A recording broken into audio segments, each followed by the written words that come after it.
A kú déédé àsìkò yìí, kókó inú ìwé ìròyìn la mú wá fún yín láti inú àwọn ìwé ìròyìn ilẹ̀ Nàìjíríà. Orúkọ tèmi ni Ọmágbémisọ́lá Ọmọlọ́gọ̀mádẹ àìjẹran ẹdán. Àwọn ajagunfẹ̀yìntì kan ti gbè lẹ́yìn ìpè láti ọwọ́ Chief of Defence Staff àná General Lucky Irabor láti kéde ìlú òfararọ kí wọ́n lè fi èyí gbógun ti ìṣòro Boko Haram nínú ìwé rẹ̀ tuntun tí ó pe àkọlé rẹ̀ ní Àpá Ìrìnàjò Nàìjíríà àti Ìṣòro Boko Haram: Skills, Nigeria's Journey and the Boko Haram Conundrum. Ní Irabor ti ṣe àríyànjiyàn wípé àìsí ìmọ́kànlé lẹ́nu òṣèlú ti ṣe ìdáwọ́kọ́ fún èsì lórí àwọn ẹgbẹ́ agbésùmọ̀mí bí ó ti ní ìkéde pàjáwìrì pẹ̀lú àtìlẹ́yìn ilé ìgbìmọ̀ àgbà yóò ṣe ìkórajọ gbogbo agbára orílẹ̀-èdè láti fòpin sí ogun Boko Haram. Irabor tí ó sìn gẹ́gẹ́ bí CDS lábẹ́ ìṣèjọba Muhammadu Buhari kọ wípé ìjọba kò tíì ní ìgboyà àti ohun èlò láti fi pe ogun tako Boko Haram, pẹ̀lú wípé ọ̀pọ̀ àwọn olórí wọn àti ọmọ ogun wọn ni wọ́n ṣekú pa lóòrèkóòrè. Síbẹ̀, iṣẹ́ Boko Haram túbọ̀ ń gbìnàyá ní ẹkùn àríwá tí ó ń ba ilé àtọ̀nà jẹ́. Ọ̀sẹ̀ tí ó kọjá ní ẹgbẹ́ yìí gbàjọba ẹnu ibodè ìlú Kirawa ní ìpínlẹ̀ Borno, tí ó mú ẹgbẹ̀lẹ́gbẹ̀ aráàlú sálọ Cameroon, orílẹ̀-èdè nítòsí. Ìkọlù yìí yọrí sí bí wọ́n ṣe ba bárékè ológun, ọ̀pọ̀ ilé àti ààfin olórí ìletò jẹ́. Ó lé ní ẹgbẹ̀rún 5 ènìyàn tí a gbọ́ wípé wọ́n sálọ Cameroon. Àwọn ológun Boko Haram ya wọ Army Base ní ìpínlẹ̀ Borno, ṣekú pa òṣìṣẹ́ ológun 4, dáná sun ohun èlò ológun. Irúfẹ́ ìṣẹ̀lẹ̀ báyìí fẹ́ wáyé ní báǹkì, ṣùgbọ́n tí wọ́n rí ìdáwọ́kọ́ yàtọ̀ sí òṣìṣẹ́ ọlọ́pàá kan tí ó fi ara pa níwọ̀nba. Bí gómìnà Babagana Zulum ṣe ń pè fún àlékún òṣìṣẹ́ ológun ní àwọn ẹnu ibodè ìlú, ó lé ní 2.2 mílíọ̀nù ènìyàn tí wọ́n ti di aláìnílélórí ní Nàìjíríà. Nígbà tí ó ń sọ̀rọ̀ lórí àbá Irabor, ajagunfẹ̀yìntì Brigadier General Peter Aro ṣe àpèjúwe àbá Irabor ní àbá tí ó jẹyọ láti ìrírí. Ó ní bí ìjọba bá lè ṣètò tó yè kooro pẹ̀lú àtìlẹ́yìn ilé aṣòfin, èyí yóò tètè pèsè ojútùú sí ìṣòro agbésùmọ̀mí. Aro ní ọ̀rọ̀ Irabor ṣe àfihàn wípé ó mọ̀ nípa ìgbésẹ̀ yìí bí ó ṣe ń lọ, ṣùgbọ́n ó gbọ́dọ̀ jẹ́ ìkéde ìlú òfararọ ní tòótọ́. Ẹ̀kúnrẹ́rẹ́ ìròyìn wà nínú ìwé ìròyìn Punch tó jáde lónìí. Ikọ̀ ọlọ́pàá ìpínlẹ̀ Èkó ti fi ọwọ́ ṣìkún òfin mú afurasí 5 tí wọ́n jẹ́ ọmọ ẹlẹ́gbẹ́ òkùnkùn lẹ́yìn ìkọlù alágbára tí ó wáyé láàrin ara wọn ní Onírèké Ìsàsì ní Badagry.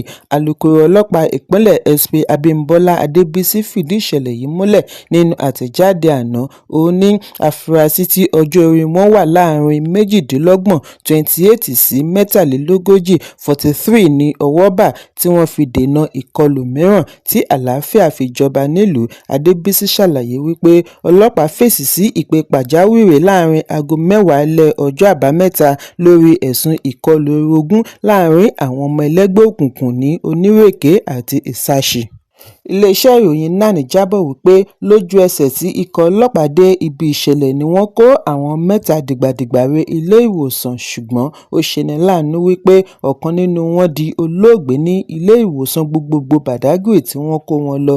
Adébísí ní ọlọ́pàá wá gbogbo àdúgbò tí wọ́n fi rí afurasí 5 tí wọ́n ṣe ẹ̀sùn wípé wọ́n lọ́wọ́ nínú ìkọlù àti ìṣekúpa. Lára àwọn ohun tí wọ́n rí gbà ní ọwọ́ wọn láti rí ìbọn ìléwọ́ local pistol pump action 2, 52 live cartridges, expended cartridges 2, ikọ̀ Toyota Avalon laptop, ẹ̀rọ ìbánisọ̀rọ̀ àti àwọn ohun ìjà olóró mìíràn. Agbẹnusọ ní àwọn afurasí ti wà ní àkàtà ọlọ́pàá. Lẹ́yìn ìwádìí, wọ́n á fi ojú ba ilé ẹjọ́ bí ìgbìyànjú ṣe ń lọ lọ́wọ́ láti rí àwọn yòókù mú. Ẹ̀kúnrẹ́rẹ́ ìròyìn wà nínú ìwé ìròyìn Punch tó jáde lónìí. Ìpòrúru ọkàn ti bẹ́ sílẹ̀ ní ìpínlẹ̀ Akwa Ibom lẹ́yìn tí wọ́n gbá àwọn ẹ̀ṣọ́ lẹ́yìn gómìnà fún ìpínlẹ̀ Akwa Ibom àná Udom Emmanuel lópin ọ̀sẹ̀. Ìwádìí sọ di mímọ̀ wípé àwọn ọlọ́pàá tó ń ṣọ́ ilé méjèèjì gómìnà àná ni wọ́n ti kó kúrò. Ìgbésẹ̀ yìí ti wá dá awuyewuye sílẹ̀ bí àwọn kan ṣe ń nawọ́ ẹ̀sùn sí ìṣèjọba tí ẹgbẹ́ òṣèlú All Progressives Congress ń darí. ní ìpínlẹ̀ wípé àwọn ni ó wà nídìí ọ̀rọ̀ láti lè fi mú kí gómìnà àná darapọ̀ mọ́ ẹgbẹ́ APC tí àwọn kan ní ìgbàgbọ́ wípé èyí ṣe àpẹẹrẹ wípé àárín òun pẹ̀lú gómìnà Umuahia kò gún. Bí a kò bá gbàgbé wípé Udom Emmanuel ni bàbá ìsàlẹ̀ political godfather gómìnà Enoch lẹ́yìn tí ó kó ipa pàtàkì níbi ètò ìdìbò rẹ̀ kí ó tó di gómìnà lábẹ́ ẹgbẹ́ òṣèlú People's Democratic Party PDP nígbà ìdìbò gbogbogbò ọdún 2023, ṣùgbọ́n àjọṣepọ̀ wọn ni ó jọ bí ẹni wípé ìpínyà wọ̀ lẹ́yìn tí Umuahia bọ́ọ̀dì sí ẹgbẹ́ òṣèlú APC.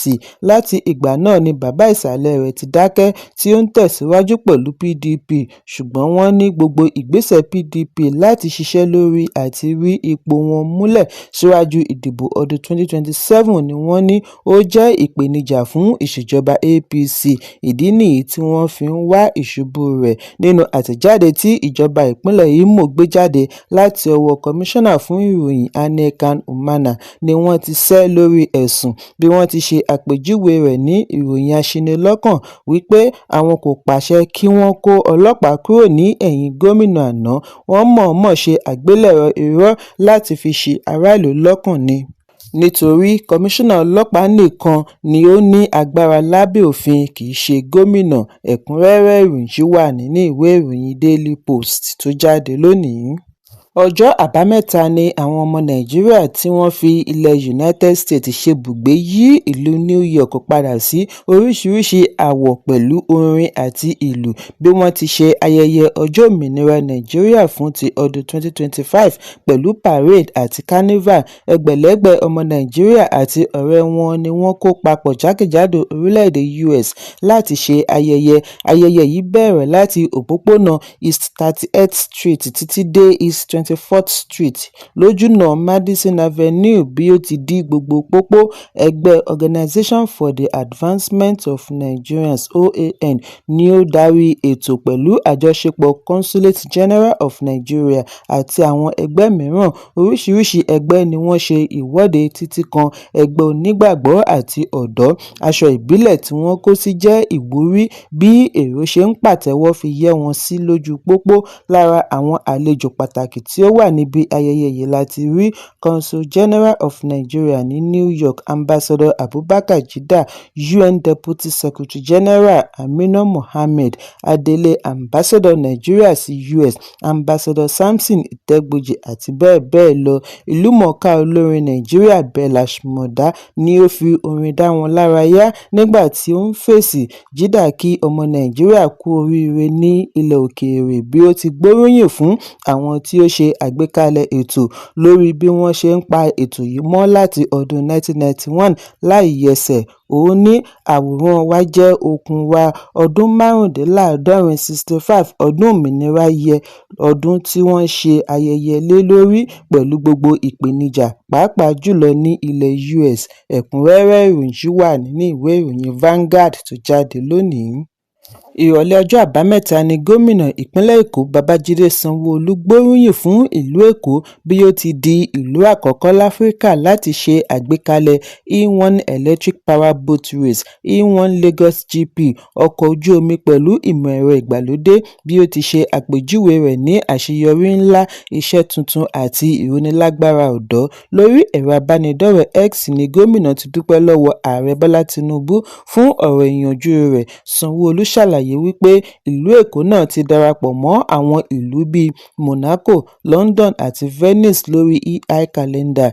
Èkó tún ti jẹ́ kí wọ́n mọ̀ wípé àwọn ní ìgboyà, okun, wọ́n sì ti ṣetán àti gba ipò wọn lórí ìtàgé àgbáyé.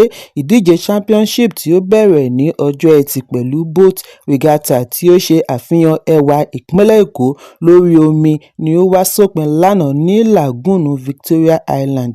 Ìdíje ọjọ́ Àbámẹ́ta ni ó ṣe àfihàn eré sísá níbi tí àwọn olùdíje ti ṣe àfihàn iṣẹ́ ẹ̀bùn àmútọ̀runwá, iṣẹ́ ọpọlọ àti iṣẹ́ àjùmọ̀ṣe teamwork. Olùdásílẹ̀ EI Rode Basso gbóríyìn fún ìpínlẹ̀ Èkó yíká gẹ́gẹ́ bí orísun fún ìdíje láfíríkà. Ó ní bí wọ́n ṣe gba àlejò wọn ní ìpínlẹ̀ Èkó kọjá kèremí. Ìfẹ́ ọmọ Nàìjíríà fún ìgbésẹ̀ yìí mú kí ó ṣeé ṣe láti fìtàn balẹ̀ àti ilé ìfowópamọ́ First Bank fún àtìlẹ́yìn wọn. Ẹ̀kúnrẹ́rẹ́ ìròyìn ṣì wà nínú ìwé ìròyìn Premium Times tó jáde lónìí. Ó jẹ́ ọjọ́ ayọ̀, àdúrà àti ayẹyẹ bí ẹbí, ọ̀rẹ́ àti Afẹ́nifẹ́re ṣe kórajọ fún ayẹyẹ 40 ọjọ́ ìbí Rakim, ọmọkùnrin olórin ilẹ̀ Tanzania Juma Jux àti ìyàwó rẹ̀ ará ilẹ̀ Nàìjíríà Priscilla Nkambala. Ayẹyẹ tí ó bẹ̀rẹ̀ pẹ̀lú ètò àdúrà ní ìlànà Mùsùlùmí kí ó tó wá yíra padà sí wẹ̀jẹwẹ̀mu tí ó kún fún orin àti ijó. Lára àwọn àlejò pàtàkì tí ó ya wọ orílẹ̀-èdè Tanzania ni ìlúmọ̀ọ́ká òṣèrébìnrin Tóyìn Abraham tí ó dé pẹ̀lú ọ̀pọ̀lọpọ̀ ẹ̀bùn fún ọmọ ìkókó, ìyá rẹ̀ àti ìyá ìyá rẹ̀. Fún ọ̀pọ̀lọpọ̀ àkókò tí ayẹyẹ yìí fi wáyé ni Abraham fi ń sọ̀dí wùkẹ̀. Ẹ̀rín pa gbogbo àlejò bí ó ti gbìyànjú àti darapọ̀ mọ́ àwọn obìnrin ará Tanzania fún ijó ìbílẹ̀ tí bèbèdé wọn sọ wọ̀wọ̀. Ẹlòmíràn tí ó tún wà níbi ayẹyẹ yìí ni kòríkòsùn Priscilla láti Nàìjíríà tí ó jẹ́ ìlúmọ̀ọ́ká orí ẹ̀rọ abánidọ́rẹ̀ẹ́ Ẹniolúwa. Ó dé pẹ̀lú olólùfẹ́ rẹ̀ tuntun Phyna. Bí àwọn méjèèjì ṣe ra ẹ̀bùn lóríṣiríṣi wá fún Rakim, lára rẹ̀ ni kẹ̀kẹ́ ọmọdé. Ayẹyẹ yìí ń wáyé lẹ́yìn oṣù díẹ̀ tí tọkọ-tìyàwó ṣe ìgbéyàwó alárinrin. Ẹ̀kúnrẹ́rẹ́ ìròyìn ṣì wà nínú ìwé ìròyìn Punch tó jáde lónìí. Kókó inú ìwé ìròyìn àsìkò yìí kò ní jù báyìí lọ. Ẹ pàdé mi ní ìrọ̀lẹ́ fún àkọ́tún ìròyìn. Kí a tó lọ, ẹ má ṣaláì fi àkíyèsí yín ránṣẹ́ kí ẹ sì bá wa subscribe sójú náà wa lórí YouTube kí kókó inú ìwé ìròyìn lè máa tẹ̀ yín lọ́wọ́ ní kíákíá.